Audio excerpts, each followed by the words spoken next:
اب آتے ہیں نیکوں کے سردار، اولیاء کے سردار، محبوب ربانی، قطب لامکانی، قندیل نورانی شیخ عبد القادر جیلانی رضی اللہ تعالیٰ عنہ کا ذکر خیر سنتے ہیں۔ یہ پہلے میں نے اس لیے وہ سارا بیان کیا کہ حضور غوث پاک کے فیضان سے اللہ کرے ہمیں کوئی ولایت کا کوئی قطرہ، اس بچے کا کوئی محبت کا کوئی ذرہ ہمیں ہمارے بچوں کو مل جائے، آمین آمین۔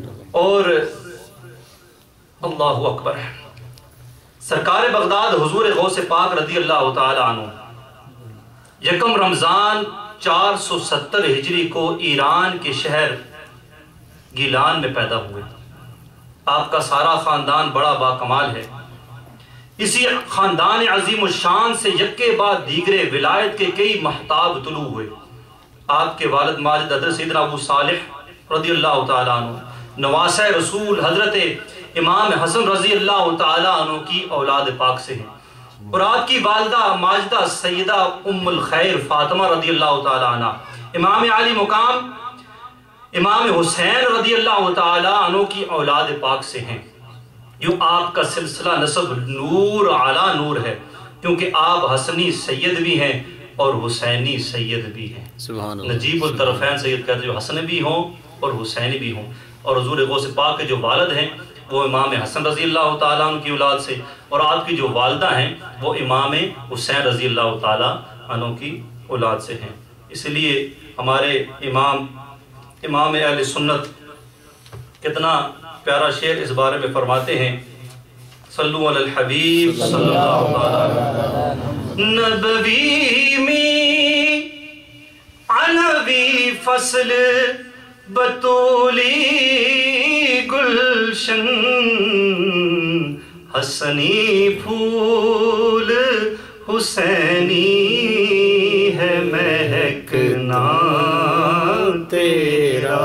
سبحان اللہ۔ نبوی علوی فصل، علی رضی اللہ فصل بطولی گلشن، حضرت فاطمہ رضی اللہ تعالیٰ عنہ گلشن، حسنی پھول حسینی ہے مہکنا۔ سبحان اللہ۔ کتنی پیاری بات امام اہل سنت فرماتے ہیں۔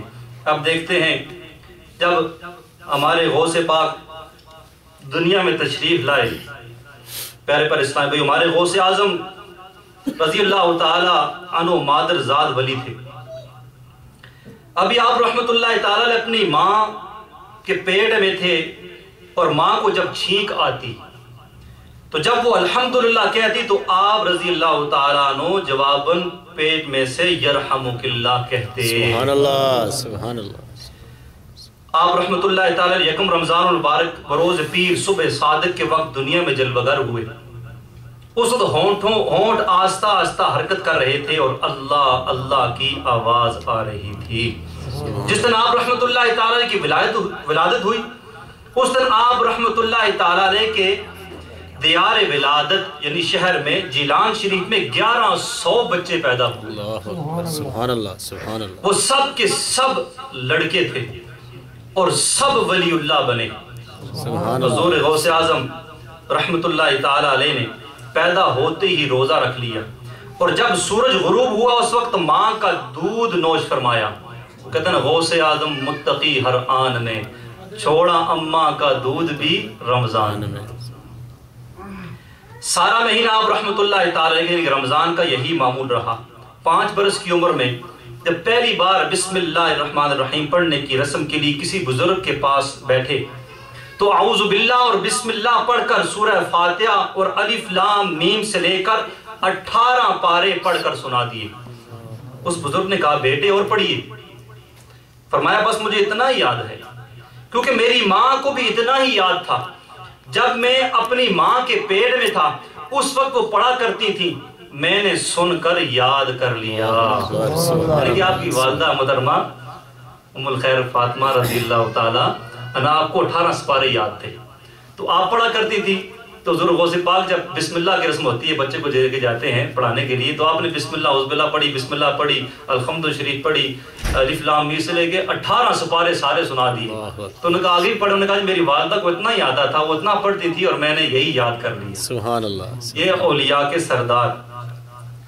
جب آپ رحمت اللہ تعالی بچپن میں کھیلنے کا ارادہ فرماتے تو غیب سے آواز آتی ہے عبد القادر رحمت اللہ تعالی ہم نے تجھے کھیلنے کے واسطے پیدا نہیں کیا ہے۔ آپ رحمت اللہ تعالی مدرسے میں تشریف لے جاتے تو آواز آتی اللہ عز و جل کے ولی کو جگہ دے دو۔ یہ بچپن کے معاملات ہیں حضور غوث پاک کے، یعنی کہ آگے ابھی ولایت کی سیڑھیاں، پھر آپ خود فرماتے ہیں کہ میں پڑھتا رہا، درس دیتا رہا، درس حتیٰ کہ مقام قطبیت پر فائز ہو گیا۔ پڑھنا پڑھانا، لکھنا لکھانا، سننا سنانا، اسی سے انسان ولایت کے درجے طے کرتا ہے۔ حضور غوث پاک کے کیا کہنے، وہ کیا مرتبہ اے غوث ہے بالا تیرا، اونچے اونچوں کے سروں سے قدم آلا تیرا۔ بے شک، سبحان اللہ سبحان اللہ۔ اب یہاں پہ چند ایک حضور غوث پاک کی فضائل کے ساتھ ساتھ آپ جب واعظ فرماتے تو انسان تو ہوتے ہیں کہ ایک وقت میں 70 ہزار کا مجمع ہوتا، اور بغیر سپیکر کے اور ساؤنڈ سسٹم کے ہر ایک تک آواز پہنچتی ہے۔ یہ بھی حضور غوث اعظم رضی اللہ تعالیٰ عنہ کی کرامت ہے۔